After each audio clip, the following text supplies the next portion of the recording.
எல்லாருக்கும் நமஸ்காரம். இன்னைக்கு ஸ்ரீமன் நாராயணியத்தில் தசகம் 61 விப்ரபத்னி அனுகிரக மோக்ஷாப்தி ராகத்தில் அமைஞ்சிருக்கு. இதில் ரிஷி பத்னிகளுக்கு கண்ணன் அனுகிரகம் பண்ணக்கூடிய வரலாறு அதை சொல்ல போகிறோம்.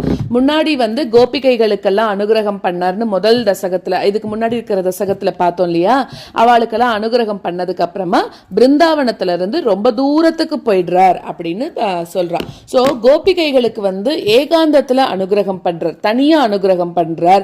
இதுல ரொம்ப தூரம் போனதுக்கு அப்புறமா எல்லாரோடவும் சேர்ந்து அந்த பிராமண பெண்களுக்கு எப்படி ரிஷி பத்னிகளுக்கு எப்படி அனுகிரகம் பண்றார் அப்படிங்கறத பார்க்க போறோம். சோ உன்னோட சிறந்த பக்தர்களா இருக்கக்கூடிய அந்த அந்தணர்களோட ரிஷி பத்னிகளோட அந்தணர்களோட மனைவிமார்களுக்கு, தட் இஸ் ரிஷி பத்னிகளுக்கு நீ எப்படியாவது அவளுக்கு அனுகிரகம் பண்ணிடணும் அப்படின்னு மனசுல நீ ஆசை வச்சுட்ட.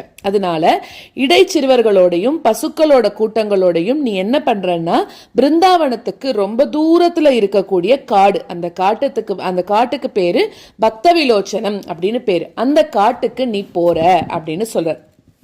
அடுத்ததாக இடைச்சிறுவர்கள் அவெல்லாம் என்ன பண்றான்னா, புகழுக்கு, அதாவது எங்க போறதுன்னே தெரியாம இருக்கக்கூடிய ஒரு காட்டுல நடுவுல அவளுக்கு என்ன ஆயிடுச்சுன்னா, ரொம்ப தூரம் நடந்து வந்ததுனால பசி தாகம் இதெல்லாம் வந்துடுத்தான். அதனால நீ என்ன பண்ற, அப்ப அவளை நீங்க கவலைப்படாதீங்கோ, பக்கத்துல இங்க வேள்வி நடந்துட்டு இருக்கு, ஒரு ஹோமம் நடந்துட்டு இருக்கு, அங்க போயிட்டு அங்க இருக்கக்கூடிய அந்தணர்கள் கிட்ட நீ கொஞ்சம் சாப்பாடு கேளு, அவெல்லாம் கொடுப்பா அப்படின்னு சொல்லி இந்த குழந்தைகளை நீ அங்க அனுப்பி வைக்கிற அப்படிங்கிறது 2வது ஸ்லோகம்.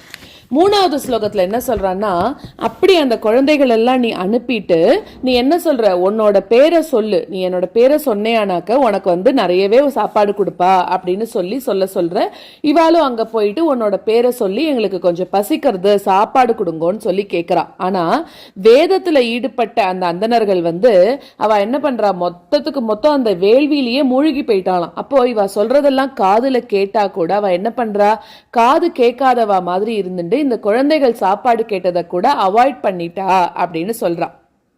அடுத்ததாக 4வது ஸ்லோகத்துல அந்த அந்தணர்கள்லாம் என்ன பண்றான்னா, அவளை பொருட்படுத்தல அப்படிங்கறதுக்காக அந்த சிறுவர்கள்லாம் என்ன பண்றான்னா ரொம்ப வருத்தப்பட்டு திரும்பி வந்துட்டாராம். கிருஷ்ணர்கிட்டயே சொல்றா, இந்த மாதிரி எங்களுக்கு கொடுக்க மாட்டேன்னு சொல்லிட்டா அப்படின்னு சொல்லிட்டு. யாகம் பண்ணும்போது நடுவுல வேற விஷயங்கள்ல கவனம் செலுத்தாமல் இருக்கணும் அப்படிங்கறதும் ஒரு விதிதான், வேற யாரோடையும் பேசக்கூடாது அப்படிங்கறதெல்லாம். சோ அதுக்கு தகுந்தா போல இவ என்ன பண்றான்னா, அந்த விதிப்படி யாகத்தை மட்டும் செய்யக்கூடிய அவளுக்கு, அப்படி பார்த்தா அவ பண்ணது அவளுக்கு கரெக்ட் தான். ஆனா ரொம்ப காலமாக உன்கிட்ட பக்தி இல்லாதவர்கள் கிட்ட பக்தத்தை, அதாவது அந்த அன்னத்தை எதிர்பார்க்கிறது பொருத்தம் இல்லதான் அப்படின்னு சொல்றார். ஏன்னா அவெல்லாம் வேதத்தை படிச்சிருக்காளே தவிர, அந்த வேதத்தை சொல்லணும்னு நினைக்கிறாளே தவிர, அந்த வேதத்துக்கு உட்பொருளா இருக்கக்கூடிய இந்த பெருமாள் கிட்ட அவளுக்கு அவ்வளவு பக்தி இல்லை, பண்ணணுமேன்னு அந்த வேதத்தை பண்ணிட்டு இருக்கிற மாதிரி இருக்கு அப்படின்னு சொல்றா. சோ அதனால பக்தி இல்லாததுனால பக்தம் கொடுக்கல, உணவு கொடுக்கல அப்படின்னு சொல்றா. பக்தம்னா உணவு அப்படின்னு அர்த்தம். சோ இது 4வது ஸ்லோகம். 5வது ஸ்லோகத்துல இப்போ என்ன ஆகுறதுன்னா, அந்த வேதியர்களோட மனைவிமார்கள், சரி இவாதான் கொடுக்கல இல்லையா, அவளோட மனைவிமார்கள் கிட்ட போயிட்டு நான் அனுப்பினதாக சொல்லு. அப்போ அவளுக்கு ரொம்ப கருணையோட கூட அவ என்ன பண்ணுவான்னா, உனக்கு கண்டிப்பாக உனக்கு சாப்பாடெல்லாம் கொடுப்பா அப்படின்னு இடைச்சிறுவர்கள் கிட்ட நீ சிரிப்போட சொல்லி அனுப்பின. உடனே என்ன பண்றா, அவளும் அந்த பெண்கள் கிட்ட போயிட்டு நீ கேட்டா மாதிரி எங்களுக்கு கொஞ்சம் சாப்பாடு கொடுங்கோ அப்படின்னு சாப்பாடை யாசகம் பண்றா அப்படிங்கிறது 5வது ஸ்லோகம். இப்ப இந்த ஸ்லோகங்களை கத்துண்டுடலாம். ததஷ்ச பிருந்தாவனதோதி தூரதோ வனம் கதஸ்த்வம் கலு கோப கோகுலைஹி ஹிருதந்தரே பக்த தரத் விஜாங்கனா கதம்பகானுக்ரஹணாக்ரஹம் வஹன் ததஷ்ச பிருந்தாவனதோதி தூரதோ வனம் கதஸ்த்வம் கலு கோபகோகுலைஹி ததஷ்ச பிருந்தாவனதோதி தூரதோ வனம் கதஸ்த்வம் கலு கோபகோகுலைஹி ஹிருதந்தரே பக்ததரத் விஜாங்கனா கதம்பகானுக்ரஹணாக்ரஹம் வஹன் ஹிருதந்தரே பக்ததரத் விஜாங்கனா கதம்பக கானுக்ரஹணாக்ரஹம் வஹன் ततश्च बृन्दावनतोऽतिदूरतो वनं गतस्त्वं खलु गोपगोकुलैः हृदन्तरे भक्ततरद्विजाङ्गना कदम्बकानुग्रहणाग्रहं वहन् ततश्च बृन्दावनतोऽतिदूरतो वनं गतस्त्वं खलु गोपगोकुलैः हृदन्तरे भक्ततरद्विजाङ्गना कदम्बकानुग्रहणाग्रहं वहन् ततो निरीक्ष्या शरणे वनान्तरे किशोरलोकं क्षुदितं तृषाकुलम् अदूरतो यज्ञपरान् द्विजान् प्रति व्यसर्जयो दीदिवि याचनायतान् ततो निरीक्ष्या शरणे वनान्तरे किशोरलोकं क्षुदितं तृषाकुलं ततो निरीक्ष्या शरणे वनान्तरे किशोरलोकं क्षुदितं तृषाकुलम् अदूरतो यज्ञपरान् द्विजान् प्रति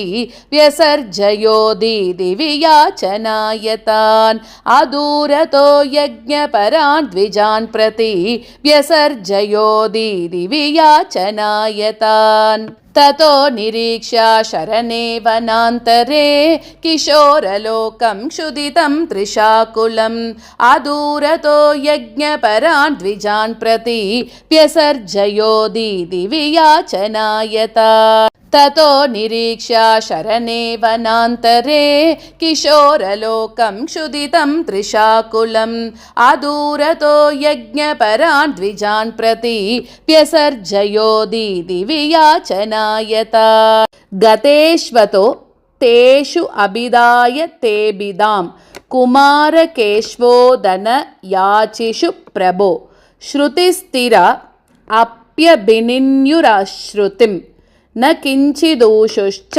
महीसुरोत्तमाः गतेष्वतो तेषु अभिदाय तेभिदां कुमारकेश्वोदनयाचिषु प्रभो गतेष्वतो तेषु अभिदाय तेभिदां कुमारकेश्वोदनयाचिषु प्रभो श्रुतिस्थिरा अप्यभिनिन्युरश्रुतिं न किञ्चिदूषुश्च महीसुरोत्तमाः श्रुतिस्थिरा अप्यभिनिन्युरश्रुतिं न किञ्चिदूषुश्च महीसुरोत्तमाः गतेष्वतो तेषु अभिदाय तेभिदां कुमारकेश्वोदनयाचिषु प्रभो श्रुतिस्थिरा अप्यभिनिन्युरश्रुतिं न किञ्चिदूषुश्च महीसुरोत्तमाः गतेष्वतो तेषु अभिदाय तेभिदां कुमारकेश्वोदनयाचिषु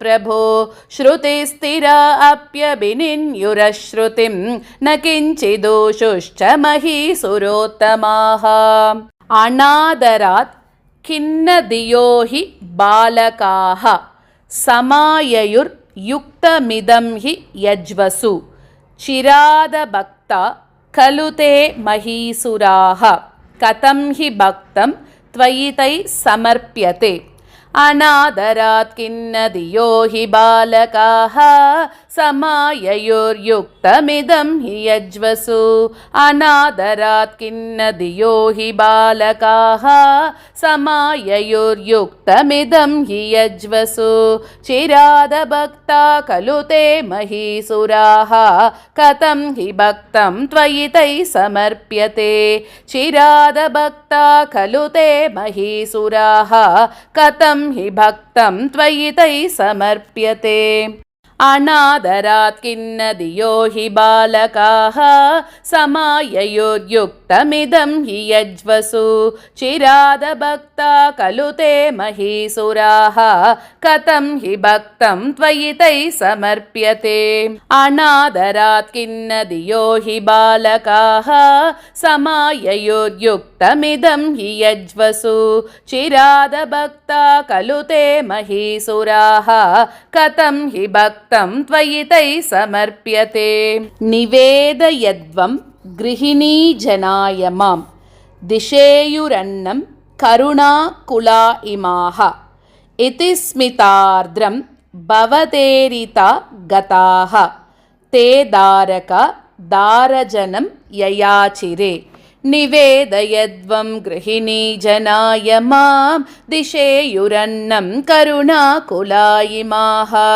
निवेदयध्वं गृहिणी जनाय मां दिशेयुरन्नं करुणाकुलायिमाः इति स्मितार्द्रं भवतेरितागताः ते दारकादारजनं ययाचिरे इति स्मितार्द्रं भवतेरितागताः ते दारकादारजनं ययाचिरे निवेदयध्वं गृहिणी जनाय मां दिशेयुरन्नं करुणाकुलायिमाः इति स्मितार्द्रं भवतेरितागताः ते दारकादारजनं ययाचिरे निवेदयध्वं गृहिणी जनाय मां दिशेयुरन्नं करुणाकुलायिमाः इति स्मितार्द्रं भवतेरितागताः ते दारकादारजनं ययाचिरे